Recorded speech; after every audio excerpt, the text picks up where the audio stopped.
Assalamualaikum warahmatullahi wabarakatuh. Saya di sini perwakilan dari kelompok 4 yang beranggotakan Rina Datulzana, Rina Setiatuti, Ririn Setiani, dan Rizky Maulidia.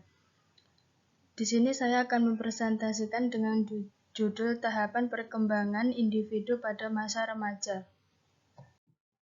Di sini terdapat tahapan individu pada masa remaja. Yang pertama adalah pengertian remaja, yang kedua ciri-ciri masa remaja, yang ketiga adalah tahapan-tahapan perkembangan remaja, yang keempat macam-macam perkembangan masa remaja, dan yang kelima adalah tugas perkembangan remaja. Yang pertama adalah pengertian remaja. Kata remaja sendiri berasal dari bahasa Latin yaitu adolescere yang berarti to grow atau to grow maturity yang artinya adalah tumbuh atau tumbuh menjadi dewasa.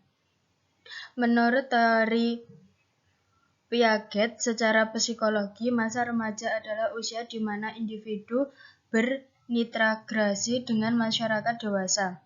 Usia di mana anak tidak lagi merasa di bawah tingkat orang-orang yang lebih tua, melainkan berada dalam tingkatan yang sama, sekurang-kurangnya dalam memecahkan masalah. Menurut WHO, remaja adalah pendukung dalam rentang usia 10-19 tahun.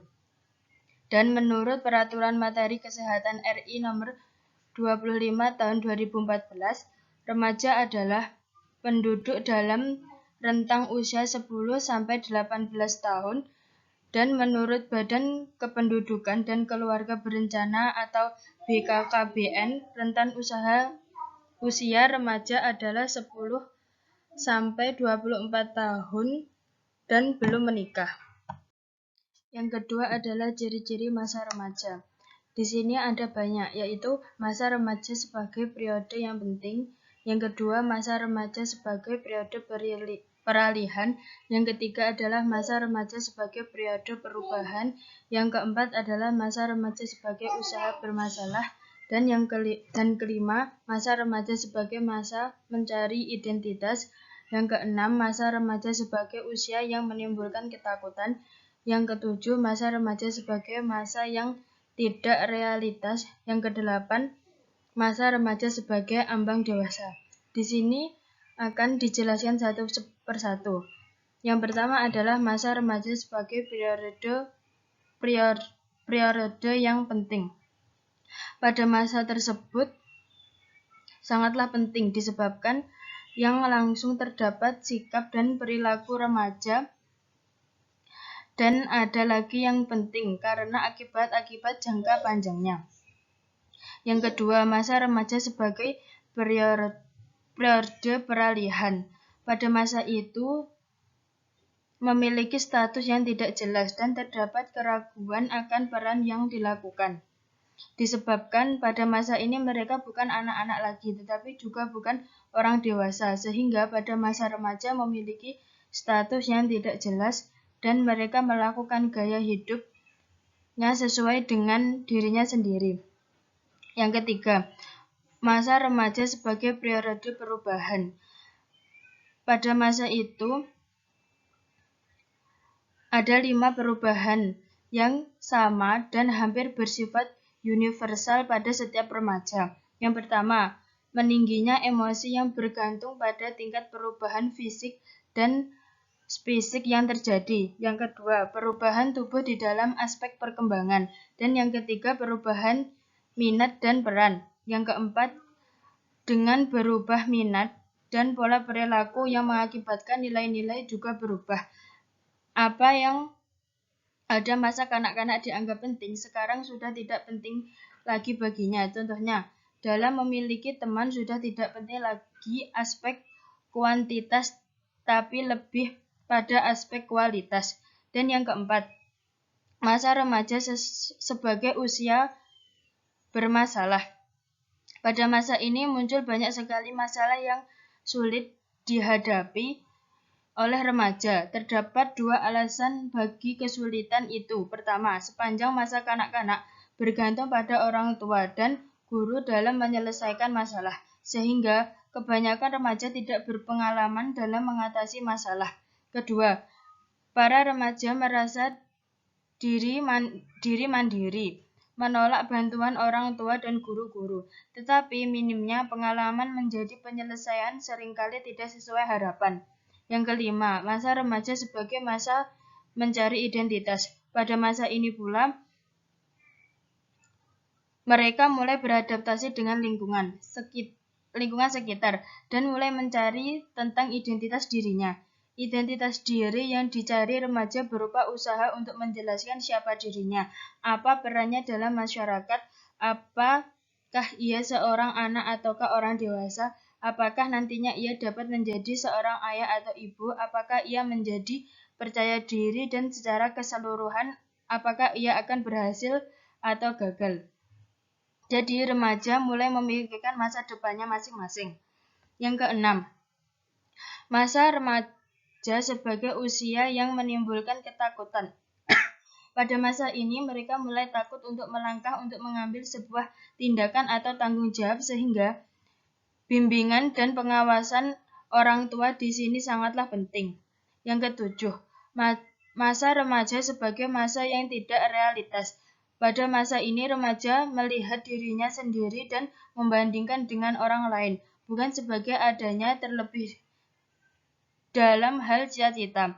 Cita-cita yang tidak realistik ini tidak hanya bagi dirinya sendiri, tetapi juga bagi keluarga dan teman-temannya. Dan yang terakhir, masa remaja sebagai ambang masa dewasa. Berpakaian dan bertindak sebagai orang dewasa ternyata belum cukup.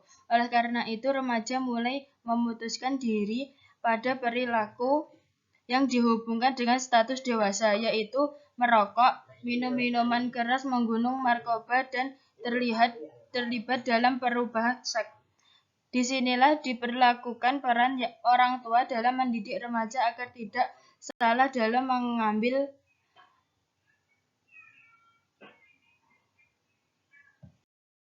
Selanjutnya adalah tahapan-tahapan perkembangan remaja.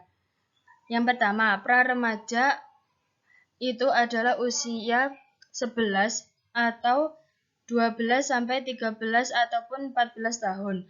Para remaja ini mempunyai masa yang sangat pendek, yaitu kurang lebih hanya 1 tahun. Untuk anak laki-laki usia 12 atau 13 tahun sampai 13 atau 14 tahun. Yang kedua, remaja awal itu 13 atau 14 tahun sampai 17 tahun. Pada fase ini pula, perubahan-perubahan terjadi sangat pesat dan mencapai puncaknya. Ketidakseimbangan emosional dan ketidakstabilan dalam banyak hal terdapat pada usia ini. Yang ketiga, remaja lanjut, yaitu pada usia 17 sampai 20 tahun atau 21. Pada fase ini mereka ingin menjadi pusat perhatian dan ingin menonjolkan dirinya. Caranya dengan remaja awal, idealis, mempunyai cita-cita tinggi, bersemangat, dan mempunyai energi yang besar. Selanjutnya, macam-macam perkembangan masa remaja, yaitu perkembangan kognitif. Perkembangan kognitif sendiri merupakan perubahan kemampuan mental seperti belajar, memori, menalar, berpikir, dan bahasa. Dalam pandangan Piaget, remaja secara aktif membangun dunia kognitif mereka, di mana informasi yang didapat tidak langsung diterima begitu saja ke dalam skema kognitif mereka. Pemikiran mereka pun semakin abstrak, logis, dan idealis. Mereka berpikir tentang ciri-ciri ideal diri mereka sendiri, orang lain, dan dunia. Lebih maupun menguji pemikiran diri sendiri, pemikiran orang lain, dan apa yang orang lain pikirkan tentang diri mereka, serta cenderung menginterpretasikan dan memantau dunia sosial. Yang kedua, perkembangan psikologi itu dibagi menjadi 3, yaitu yang pertama, sensitif atau peka. Utamanya sering terjadi pada remaja putri, terlebih sebelum menstruasi. Contohnya, mudah menangis, cemas, dan sebaliknya tertawa tanpa alasan yang jelas. Yang kedua, mudah bereaksi bahkan agresif terhadap gangguan atau rangsangan luar yang mempengaruhinya, yang menyebabkan perkelahian karena di sini remaja suka mencari perhatian tanpa memikir akibat dari apa yang diperbuatkan. Yang ketiga, ada kecenderungan tidak patuh pada orang tua dan lebih senang pergi bersama dengan teman-temannya. Yang kedua, perkembangan intelijensia, yaitu cenderung mengembangkan cara berpikir abstrak, suka memberikan kritik. Yang kedua, cenderung ingin mengetahui hal-hal baru sehingga muncul perilaku ingin mencoba-coba, tetapi perubahan kejiwaan lebih lambat daripada perubahan fisiknya. Yang terakhir adalah perkembangan emosi.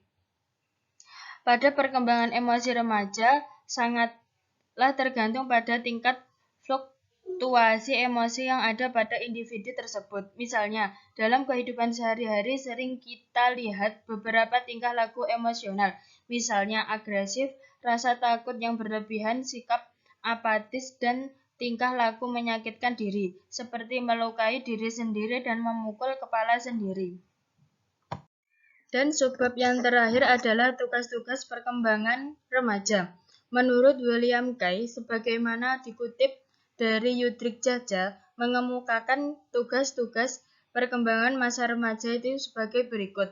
Yang pertama, menerima fisiknya sendiri, berikut keragaman kualitasnya.